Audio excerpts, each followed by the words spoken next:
Hey, it's Annie with your latest tech update. Hybrid and remote working have had a huge positive impact on businesses around the world. Most people working from home agree the flexibility gives them job satisfaction and leaves them feeling happier. So why are some employers insisting on bringing people back to the office?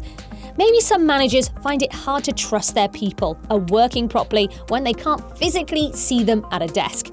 That's led to a lot of companies looking for ways to monitor their team's work. If you don't do this right, it can feel very big brother, and no one likes to feel like they're always being watched. A little trust really does go a long way. Research shows a happy hybrid team will be more productive, more loyal, and more likely to deliver amazing results. We have some great ideas to help you understand your staff's productivity, and at the same time, build a hybrid workplace that works for everyone. There's no obligation to buy anything. So let's talk. That's your tech update. More next week.